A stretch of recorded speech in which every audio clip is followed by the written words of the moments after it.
یہ 7 جون 1962 کی بات ہے۔ پاکستان کے 5 نوجوان سائنسدانوں کا ایک گروہ ڈاکٹر عبدالسلام کے ہمراہ بلوچستان کے ساحلی علاقے سون میانی میں جمع ہے۔ مئی 1998 میں بلوچستان میں کیے گئے نیوکلیئر دھماکوں سے 36 سال قبل اس دن بلوچستان کی سرزمین پر ایک اور سائنسی تجربہ ہونا تھا۔ یہ تمام سائنسدان پاکستان کے پہلے راکٹ کو خلا میں بھیجنے کی تیاری کر رہے ہیں۔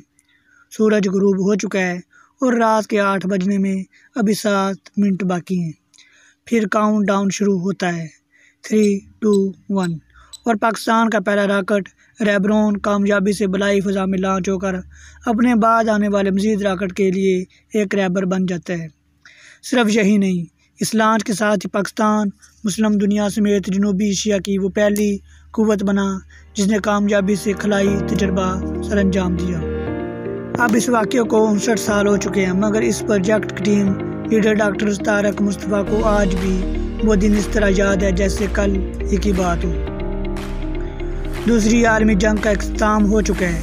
جنگ کا میدان اب زمین کی بجائے خلا کی طرف منتقل ہو چکا ہے۔ جنگ کی نوعیت بھی اب ایک دوسرے کو ہتھیاروں کے ذریعے نقصان پہنچانے کے بجائے معاشی اور سائنسی میدان میں پیچھے چھوڑ دینے میں بدل چکی ہے۔ روس اور امریکہ ایک دوسرے کو خلائی دوڑ میں نیچا دکھانے کے در پہ ہیں۔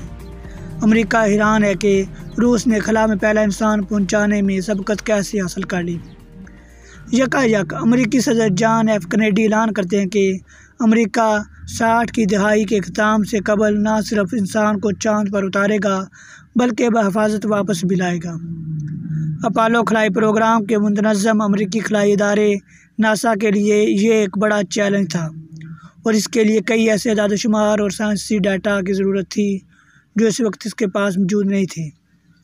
اسے بحر ہند کے اوپر موجود فضا کی صورتحال کو جاننے کی بھی ضرورت تھی، اور جب اس نے یہ کرنے کی ٹھانی تو پاکستان کا ستارہ چمک اٹھا۔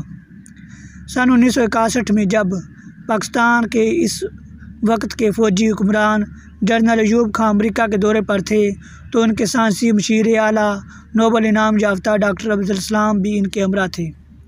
ڈاکٹر طارق مصطفیٰ اس وقت کو یاد کرتے ہوئے بتاتے ہیں کہ وہ اس وقت پاکستانی اٹامک انرجی کمیشن سے وابستہ تھے اور ٹریننگ کی غرض سے امریکہ میں مقیم تھے۔ وہ اسی دوران صدر ایوب اور ڈاکٹر عبدالسلام کے امریکہ کے دورے کو اچھا اتفاق قرار دیتے ہیں، جس کی وجہ سے پاکستان فی الفور خلائی دوڑ میں شامل ہو گیا۔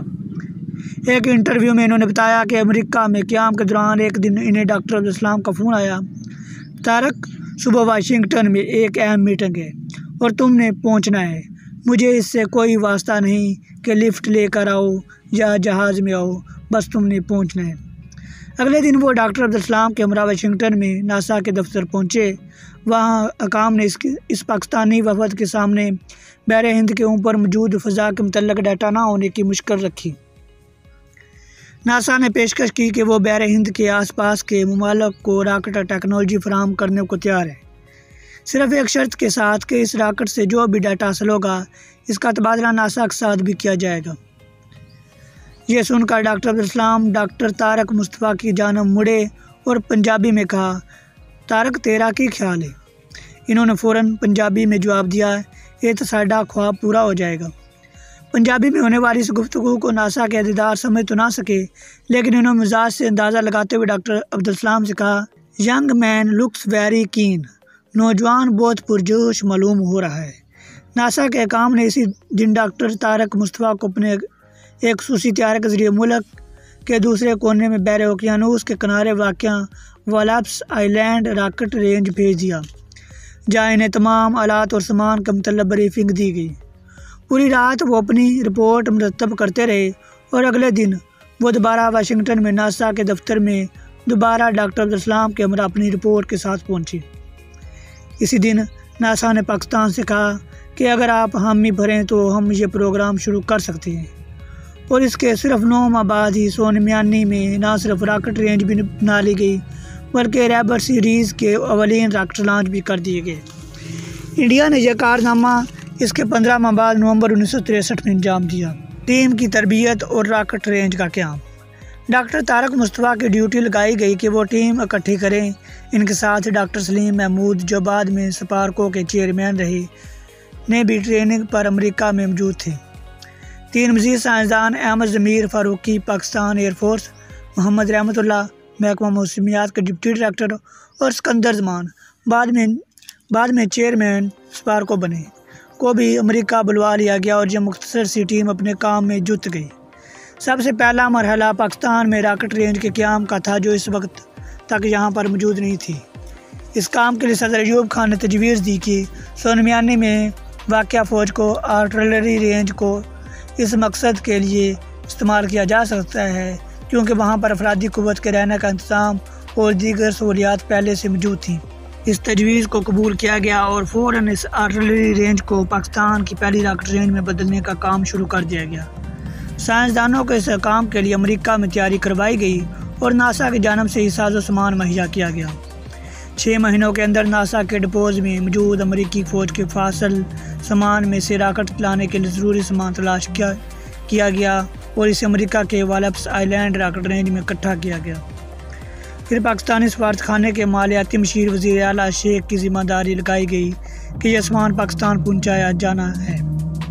سامان میں موجود اساس آلات ڈاکٹر طارق مصطفیٰ کی ایک گاڑی کی ڈگی میں رکھ کر گاڑی پاکستان بھیج دی گئی۔ تمام سامان مارچ 1962 تک پاکستان پہنچ گیا اور تب تک راکٹ لانچ کی ذمہ دار ٹیم نے فوج کی انجینئرنگ شعبے کی مدد سے مل کر آرٹلری رینج کو راکٹ لانچ کے لیے موزوں شکل دے دی۔ تجربہ کیا تھا؟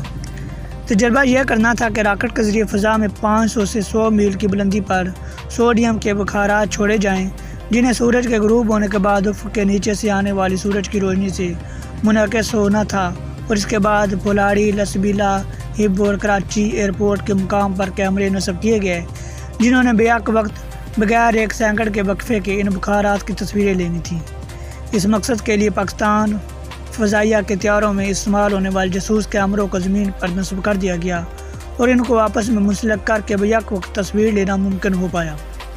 فضائیہ سے احمد ضمیر فاروقی کو شامل کرنے کے پیچھے یہی مقصد تھا۔ ان بخارات کی تصویر کا بغیر کمپیوٹر کی مدد کے طویل حسابات کے ذریعے تجربہ کیا جانا تھا جس سے بالائی فضا کے درجہ حرارت اور وہاں پر ہواؤں کا رخ معلوم ہو جاتا، جس کی ناسا کو اپولو پروگرام کے لیے ضرورت تھی۔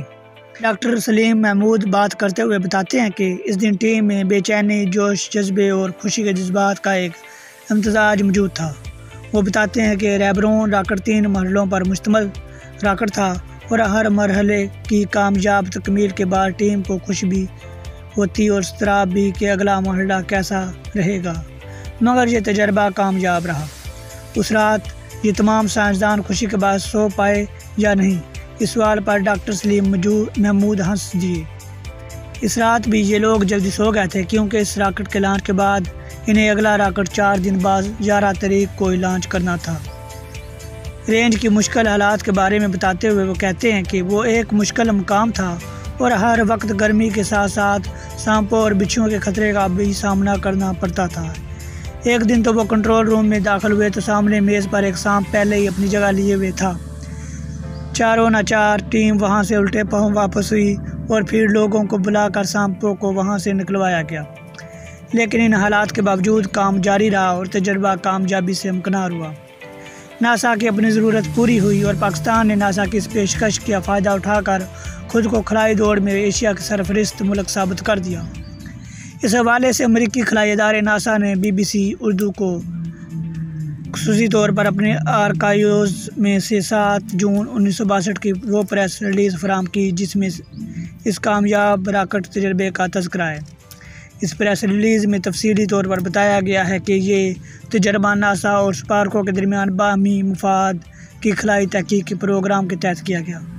اس کے علاوہ اس پریس ریلیز میں والپس آئلینڈ اور ناسا کے گوارڈرڈ اسپیس فلائٹ سینٹر میں 5واں پاکستانی سائنسدانوں کی تربیت کا تذکرہ بھی کیا ہے۔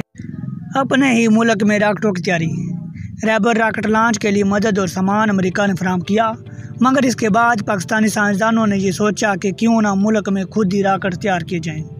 اس معاملے کو یاد کرتے ہوئے ڈاکٹر طارق مصطفیٰ بتاتے ہیں کہ امریکہ مفت راکٹ فراہم کرنے کے لیے تیار تھا، مگر پاکستان اپنے راکٹس بنانا چاہتا تھا۔ چنانچہ جاپان اور فرانس کے سروے کیے گئے اور بالآخر فرانس کی ٹیکنالوجی زیادہ موزوں قرار پائی۔ فرانس سے ٹیکنالوجی کے اصول کے لیے پاکستان سائنسدانوں کو فرینچ زبان سکھائی گئی اور خصوصی طور پر کراچی اور فرانس میں کورسز کروائے گئے تاکہ وہ فرانسیسی انجینئر سے گفتگو کر کے ٹیکنالوجی سمجھ سکیں۔ اس کے بعد کراچی میں ماڑی پور کے مقام پر راکٹ کی تیاری کا پلانٹ لگایا گیا، جہاں سے تیار ہونے والے راکٹ سے 1969 میں پاکستان نے تجربے شروع کیے، جنہوں نے شہپر سیریز کہا گیا۔ لیکن سوال یہ ہے کہ پھر آنے والے برسوں میں پاکستان اس خلائی دوڑ میں اتنا پیچھے کیوں رہ گیا؟ پاکستان نے حالیہ برسوں میں چین کی مدد سے کئی سیٹلائٹس لانچ کیے ہیں، تو ایک ایسا ملک جو خود اپنا راکٹ لانچ کر رہا تھا اب سیٹلائٹس لانچ کرنے کے لیے چین پر منحصر کیوں ہے، جبکہ پڑوسی ملک انڈیا چاند اور مریخ تک اپنے خلائی مشنز بھیج رہا ہے؟ اس کے جواب میں ڈاکٹر طارق مصطفیٰ کا موقف یہ ہے کہ اسپارکو کو اتنے وسائل نہیں دیے گئے اور پاکستان کی توجہ مختلف وجوہات کی بنا پر دفاعی جانب زیادہ رہی۔ خود ڈاکٹر طارق مصطفیٰ بھی سیکریٹری دفاعی پیداوار ڈویژن رہ چکے ہیں اور 1994 میں حکومت پاکستان سے ریٹائر ہوئے۔ انہیں اور ڈاکٹر سلیم محمود کو سن 1971 کی جنگ میں ریڈار ٹیکنالوجی کی مدد سے انڈین بحری جہازوں کو دھوکہ دے کر پاکستانی بحری جہازوں کو محفوظ رکھنے پر بحریہ کے اعزازی کمانڈر کا اعزاز دیا جا چکا ہے۔ وہ کہتے ہیں کہ پاکستان اس خلائی دوڑ میں ایسے ہی موقع کا فائدہ اٹھا کر شامل ہو گیا تھا، لیکن ملک کے پاس اس حوالے سے ویژن نہیں تھا کہ پاکستان نے بالائی فضا کے بعد باقاعدہ خلا میں بھی قدم رکھنے۔ وہ کہتے ہیں کہ انڈیا کے پاس اس حوالے سے کہیں زیادہ مالی وسائل اور سائنسی دماغ اور سہولیات موجود تھیں، جس کی بنا پر وہ آج اس جگہ تک جا پہنچا ہے۔ دوسری جانب ڈاکٹر سلیم محمود کے نزدیک اس حوالے سے انڈیا اور پاکستان کے موازنہ نہیں کیا جانا چاہیے۔ ان کا یہ کہنا ہے کہ پاکستان کی اپنی قومی ترجیحات ہیں اور پاکستان اس کے متحمل نہیں ہو سکتا کہ اب راکٹ لانچنگ ٹیکنالوجی تیار کرنے پر فنڈز خرچ کرے۔ ڈاکٹر سلیم محمود کے مطابق اس موقع پر انہوں نے جنرل ضیاء کے سامنے تجاویز رکھیں، جن میں فنڈز، اختیارات اور اسپارکو کی حیثیت بڑھا کر اسے کمیشن کا درجہ دینا تھا، جن کی ضیاء الحق نے مکمل طور پر منظوری دی۔ وہ 15 دسمبر 1980 کو اسپارکو کے چیف ایگزیکٹو افسر کے طور پر واپس آئے اور اپریل 1981 میں جب اسے کمیشن کا درجہ دیا گیا تو اس کے پہلے چیئرمین کے طور پر اپنی ذمہ داریاں سنبھالیں۔ بطور سابق اسپارکو کے چیئرمین وہ بتاتے ہیں کہ جنرل ضیاء الحق خود ذاتی طور پر خلائی تحقیق میں دلچسپی رکھتے تھے اور اس دور میں اسپارکو کو فنڈز اور اختیارات کی کوئی کمی نہیں رہی، تاہم ان کے مطابق آئندہ سالوں میں وہ معاملہ برقرار نہیں رہا۔ ملک کا پہلا خلائی پروجیکٹ کافی پرعزم اور پرجوش تھا، جیسے آگے چلائے رکھنے کے لیے مسلسل کام کی ضرورت تھی، جو آئندہ سالوں میں اسے رفتار سے نہیں ہو سکتا، لیکن کام کی بنیاد کو ضائع نہیں ہونے دیا گیا۔ یہ سوالات اس نے ای میل کے ذریعے اسپارکو کی موجودہ انتظامیہ کے سامنے بھی رکھے ہیں، تاہم تاحال کوئی موقف موصول نہیں ہوا۔ عثمانی اسلام برادران۔ ڈاکٹر عبدالسلام کے بارے میں بات کرتے ہوئے ڈاکٹر طارق مصطفیٰ بتاتے ہیں کہ وہ خود تھیوریٹیکل سائنسدان تھے، انجینئر نہیں، اس لیے سے پورے پروگرام میں ان کا کردار اعلیٰ سطحی نوعیت کا تھا، جس میں بین الاقوامی سطح پر رابطہ کاری شامل ہے، کیونکہ وہ بین الاقوامی سطح پر مشہور شخصیت تھے۔ بعد میں ڈاکٹر عبدالسلام کو اسپارکو کا ایک اعزازی چیئرمین بھی بنایا گیا۔ اس دور میں doctor Ishrat Hussain Usmani Pakistan atomic energy commission کے چیئرمین تھے۔ ڈاکٹر طارق بتاتے ہیں کہ ڈاکٹر عبدالسلام اور ڈاکٹر عشرت عثمانی کے درمیان سائنسی ترقی کے لیے ہم آہنگی اتنی زبردست تھی کہ انہیں لوگ عثمانی اسلام برادران کہا کرتے تھے۔ اس راکٹ مشن میں پاکستان عشرت حسین عثمانی کے کردار پر پاکستان میں کم ہی بات ہوئی۔ ڈاکٹر طارق بتاتے ہیں کہ انتظامی طور پر اس پورے پروگرام میں ڈاکٹر عشرت عثمانی نے اہم کردار ادا کیا اور وہ کہتے تھے کہ تم لوگ آئیڈیاز لے کر آؤ، بیوروکریسی کو بوتل میں لانا، فنڈ نکلوانا میرا کام ہے۔ وہ ایک دلچسپ واقعہ بتاتے ہوئے کہتے ہیں کہ جب ڈاکٹر عثمانی کو کراچی میں ڈرگ روڈ پر نیا دفتر دیا گیا تو یہ تجویز دی گئی کہ دفتر کا پارکنگ لاٹ پیچھے کی جانب بنایا جائے، مگر ڈاکٹر عثمانی کا کہنا تھا کہ پارکنگ لاٹ سڑک کی جانب ہونا چاہیے تاکہ ہر آتے جاتے شخص کو چمکتی ہوئی گاڑیاں نظر آئیں، لوگوں کے ذہنوں میں اٹامک انرجی کے شعبے کا ماڈرن تشخص پیدا ہو اور کوئی اسے غیر اہم شعبہ نہ سمجھے۔ ان کے مطابق ڈاکٹر عثمانی کا منطق یہ ہوا کرتی تھی کہ چونکہ پاکستان میں لوگ دکھاوے سے کافی متاثر ہوتے ہیں، اس لیے سائنسی کام کے ساتھ ساتھ اس کی چمک دمک بھی ہونی چاہیے تاکہ کام میں مالی رکاوٹ نہ پیدا ہو۔ آپ لوگ انسان تھے یا جن، اس بات سے انکار نہیں کیا جا سکتا کہ اس پروگرام میں امریکی مدد شامل تھی، لیکن یہ پورا کام پاکستانی سائنسدانوں نے ریکارڈ مدت میں انجام دیا۔ ٹیمیں بنائی گئیں، سائنسی دماغوں کو ایک ساتھ اکٹھا کیا گیا اور ہر کسی سے اس کے شعبے اور مہارت کے مطابق مدد لی گئی۔ پاکستانی سائنسدانوں نے دن رات بلوچستان کے چلچلاتی گرمی میں کام کیا، کیونکہ ہر کسی کے سر پر بس ایک ہی دھن سوار تھی کہ پاکستانی راکٹ تجربے کو کامیاب بنانا ہے۔ ڈاکٹر طارق ہنستے ہوئے بتاتے ہیں کہ سونمیانے کی آرٹلری رینج کے انچارج میجر بادشاہ نے تجربے کے کامیاب کے بعد ان سے کہا، یار آپ لوگوں نے جو وہاں کام کیا ہے، ہم تو اس پر بڑے حیران ہوئے۔ ایک دن تو ہمیں اطلاع ملی کہ اٹامک انرجی والے لڑکے وہاں کر کچھ کرنا چاہتے ہیں، اور چند مہینوں بعد ہمیں پتہ چلا کہ وہاں سے راکٹ چھوڑے جا رہے ہیں۔ تو یہ آپ لوگ بتائیں کہ آپ لوگ انسان تھے یا جن؟